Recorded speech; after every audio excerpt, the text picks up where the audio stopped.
Good afternoon everyone. हम कर रहे हैं chapter number 2 overview of GST.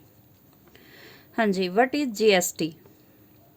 तो GST mostly all indirect tax replace by GST, यानी कि जो जीएसटी है वो मोस्टली जो इनडायरेक्ट टैक्स थे उसको इंक्लूड करते हैं जीएसटी में, यानी कि जीएसटी ने इनडायरेक्ट टैक्स को रिप्लेस किया है।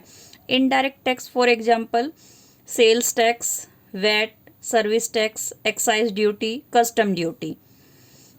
जीएसटी जिसकी फुल फॉर्म है goods and service tax.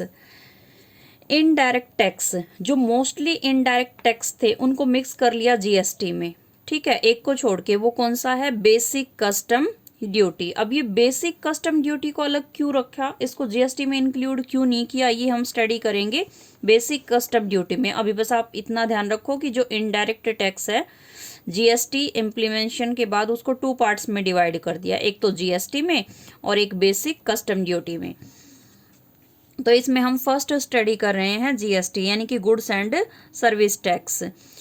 Under GST tax लगाने के लिए गुड्स और सर्विस में कोई भी डिफरेंस नहीं किया जाता। इससे पहले जब इनडायरेक्ट टैक्स लगाते थे तो उस टाइम गुड्स पे टैक्स लगाने के लिए अलग मेथड यूज करते थे और सर्विसेज पे टैक्स के लिए अलग मेथड यूज करते थे। यानी कि गुड्स पे जैसे सेल्स टैक्स हो गया, वैट हो गया, ठीक है, सर्विस पे अलग से सर्विस टैक्स लगाते थे। बट जीएसटी में गुड्स और सर्विस दोनों पे एक ही मेथड के अकॉर्डिंग टैक्स लगाया जाता है।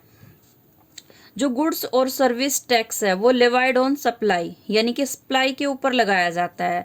सप्लाई मीन्स किसकी सप्लाई? गुड्स और सर्विसेज की सप्लाई। यहाँ पे सप्लाई का मतलब है, फर्स्ट है हैंड्स चेंज, यानी कि कुछ ना कुछ ट्रांसफर होना चाहिए, गुड्स ट्रांसफर होना कंपलसरी है। सेकंड कंसिडरेशन भी होना चाहिए, ठीक है, और नेक्स्ट बिजनेस पर्पज होना चाहिए, तभी सप्लाई मानेंगे। तो सप्लाई के लिए 3 कंडीशन ध्यान रखोगे। फर्स्टली हैंड्स चेंज होना कंपलसरी है, सेकंड कंसिडरेशन होना चाहिए, थर्ड बिजनेस पर्पज होना चाहिए। हाँ जी, तो इसका मतलब हम ये कह सकते हैं कि जो जीएसटी है वो एक कम्प्रीहेंसिव टैक्स है। कम्प्रीहेंसिव टैक्स क्यों है? क्योंकि इसमें गुड्स और सर्विसेज की सप्लाई के ऊपर ये लगाया जाता है।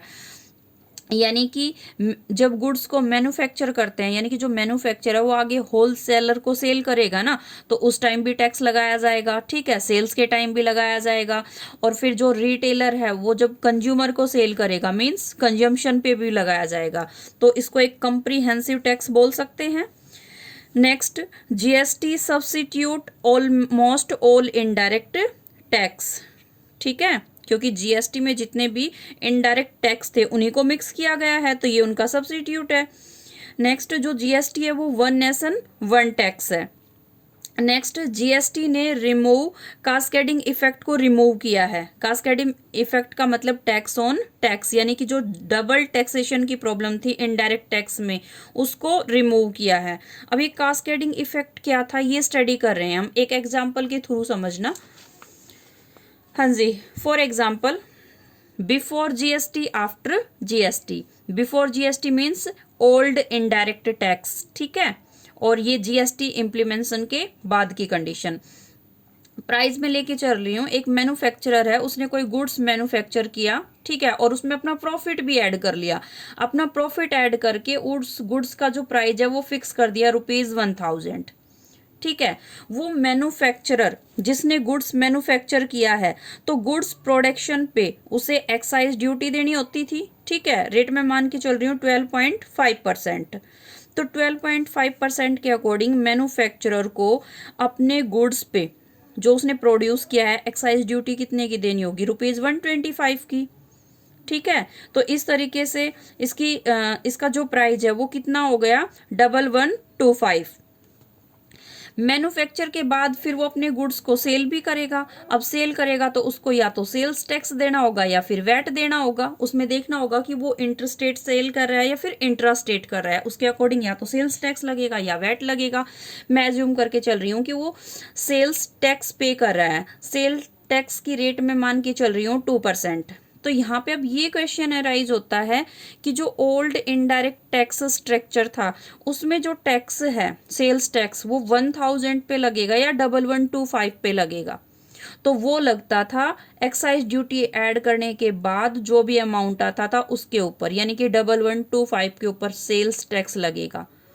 तो यहाँ से टोटल कॉस्ट कितनी हो गई फिर 1147.5, और टोटल टैक्स कितना हो गया, एक तो एक्साइज ड्यूटी हो गई, एक सेल्स टैक्स हो गया, तो दोनों मिला के टोटल हो गया 147.5 रुपीज। ये तो जीएसटी से पहले का है। जीएसटी के बाद, हाँ जी, मैन्युफैक्चरर ने जो गुड्स मैन्युफैक्चर किया था उसकी कॉस्ट कितनी डिसाइड हुई थी 1000, जिसमें उसने अपना प्रॉफिट भी ऐड कर लिया था, ठीक है। और अब उसको एक्साइज ड्यूटी और सेल्स टैक्स दोनों अलग अलग तो पे नहीं करने होंगे, इनकी जगह उसे क्या पे करना होगा, जीएसटी पे करना होगा। जीएसटी की मैं रेट मान के चल रही हूँ 14.5%, तो 1000 का 14.5% कैलकुलेट करेंगे तो ये आएगा 145। तो यहाँ पे उसे टैक्स कितना पे करना पड़ेगा 145, जबकि ओल्ड मेथड के अकॉर्डिंग उसे टैक्स कितना पे करना पड़ रहा था 147.5। तो कितना ज़्यादा पे करना पड़ रहा था 2.5, ठीक है। और यही क्या था, कास्केडिंग इफेक्ट, मींस टैक्स के ऊपर टैक्स। क्योंकि ये समझो जो 125 है ये तो एक्साइज ड्यूटी थी, ये टैक्स तो उसने पे कर दिया। जो सेल्स टैक्स कैलकुलेट कर रहे हैं वो 1125 पे कर रहे हैं, तो उसमें तो 125 ऐड है ना, तो इसका मतलब टैक्स के ऊपर टैक्स हो गया ये तो इस इफेक्ट को रिमूव किसने किया, जीएसटी ने रिमूव किया, ठीक है। तो ये था कास्केडिंग इफेक्ट। हाँ जी, जो जीएसटी है, जीएसटी लगाया जाता है वैल्यू एडिशन पर। जो इनडायरेक्ट टैक्स था यानी कि जो वैट सिस्टम था ये उसी को फॉलो करता है। वैट में भी तो हम यही करते थे, वैल्यू एडिड टैक्स किसके ऊपर लगाते थे, डिफरेंस के ऊपर, ठीक है। तो जीएसटी भी वैल्यू एडिशन के ऊपर लगता है। एक ये ध्यान रखोगे, जीएसटी का अल्टीमेटली जो बर्डन है वो कौन बोर्न करता है, कंज्यूमर बोर्न करता है। लगाया जाता तो सभी स्टेज पे है, यानी कि मैन्युफैक्चरर स्टेज पे भी, सेल्स स्टेज पे भी, ठीक है, और कंजम्पशन स्टेज पे भी। बट एक्चुअल में जीएसटी को बियर कौन करता है, कंज्यूमर बियर करता है। तो वो एक एग्जांपल के थ्रू हम समझ रहे हैं। हमने मान लिया एक मैन्युफैक्चरर है एक्स, ठीक है, वो गुड्स मैन्युफैक्चर कर रहा है, आगे वो इसको सेल कर रहा है होलसेलर को वाई, ठीक है। जो वाई होलसेलर है वो इसे आगे सेल कर रहा है रिटेलर जेड को, और जो रिटेलर जेड है वो इसे आगे सेल कर रहा है ए, एक कस्टमर है उसे। हाँ जी, जो एक्स मैन्युफैक्चरर है उसने एक गुड्स प्रोड्यूस किया जिसकी कॉस्ट थी 1000, और उसमें उसने अपना प्रॉफिट ऐड कर लिया 200 का, तो इस तरीके से प्राइस फिक्स हुआ 1200 का, ठीक है। मैं मान लेती हूँ जीएसटी की रेट है 10%, तो इस पे जीएसटी 10% के अकॉर्डिंग कितनी हो गई 120 की। तो इस तरीके से जो ये प्रोडक्ट है ये कितने का हो गया 1320 रुपीज का। ये जो एक्स है मैन्युफैक्चरर, ये इस गुड्स को सेल कर देगा किसको, होलसेलर को। तो जो होलसेलर बिल पे करेगा वो 1320 रुपीज का बिल पे करेगा, बट एक्चुअल में जो उसके पास गुड्स है वो तो कितने रुपए का आएगा, 1200 का ही आएगा ना। थोड़ी देर के लिए मैं टैक्स को इग्नोर कर रही हूँ क्योंकि यही तो हमें समझना है, ठीक है। तो मैं ये लेके चल रही हूँ कि गुड्स उसके पास कितने का आया, गुड्स तो इतने का ही आया ना, बिल ये पे किया है, तो वो भी इसमें अपना प्रॉफिट ऐड करेगा। मैं मान लेती हूँ उसने अपना प्रॉफिट ऐड कर लिया 300, तो इस तरीके से प्राइस फिक्स हो गया 1500 का, ठीक है। तो जो होलसेलर है उसको भी जीएसटी पे करनी पड़ेगी, तो 10% के अकॉर्डिंग यहाँ पे जीएसटी कितनी हो गई 150, और यहाँ पे प्राइस कितना फिक्स हो गया फिर 1650 रुपीज।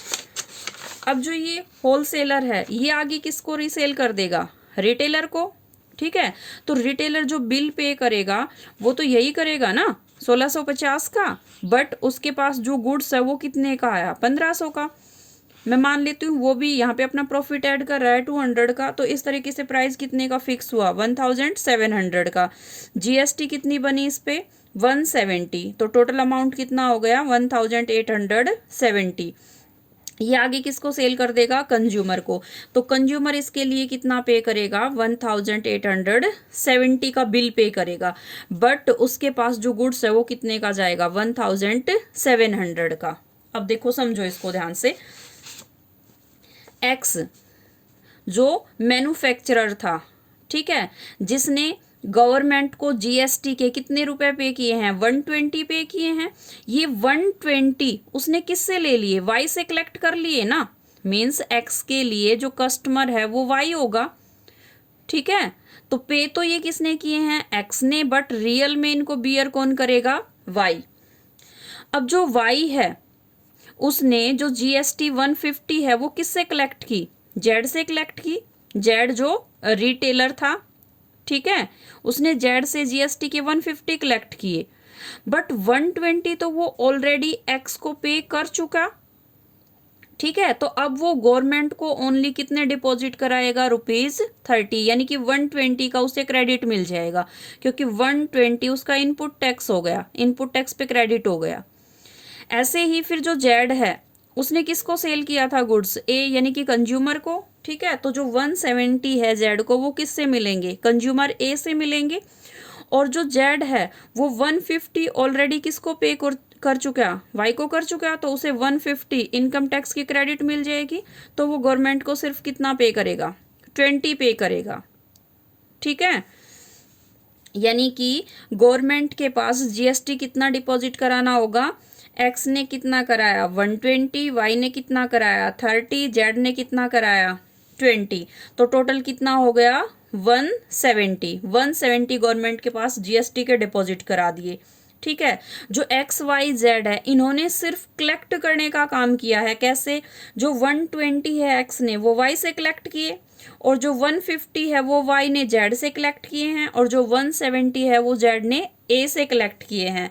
तो जो ये 170 का बर्डन है एक्चुअल में इसको बियर कौन करेगा, ए यानी कि कंज्यूमर। और यही हमने डेफिनेशन में स्टडी किया था कि जो जीएसटी है अल्टीमेटली जीएसटी का जो बर्डन है, जीएसटी में टैक्स का जो बर्डन है वो फाइनल कंज्यूमर का होता है। तो क्लियर भाई।